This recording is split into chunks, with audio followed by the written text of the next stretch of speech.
Salaaxista haweeneydu kuma koobna oo qura labada naas balse waxaa loo baahan yahay in la salaaxo meelo kale oo jirka ka mid ah sida labada warqood ee gudaha boodooyinka, gumaarka, faruuryaha, cambarka iyo wixii la mid ah. Waxaan muran ku jirin in haweeneyda ninkeeda ay jeceshahay uu labada canjar dhexdooda kaga salaaxo mid ka mid ah labadiisa gacmood isaga oo isla markaasi tan kale kaga salaaxaya labadeeda naas ay dareento istiin iyo laban laab ah. Kolka gacanta ninku ay soo maamusho naasaha iyo afka xaaskiisa waxay u degtaa dhinaca caloosha iyada oo salaaxaysa rugta xudunta, dabadeedna u jiitamaysa dhanka canjarada iyo gumaarka. Halkaasi bayna in muddo ah ku noqnoqotaa. Intaas dabadeed kolka ay haweeneydu si wanaagsan istiinka u qaadato labadeeda bawdo ayaa iskood u kala kaca. Faruuryaha waaweyn ee cambarkuna waa ay kala fogaadaan, qanjiradiisuna soo daayaan dheecaan qoyan cambarka gudihiisa oo idil.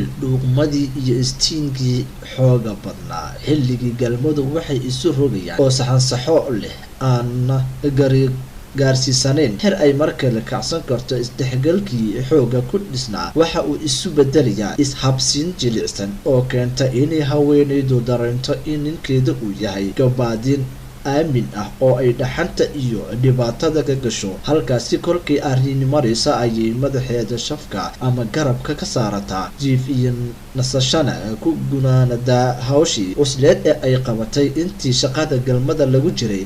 Naasaha naagaha 40 dhaafe aad bay u ballaaran yihiin. Waa inaad ku qabataa labada gacmood, marka waa inaad si fiican u dhuuqdaa.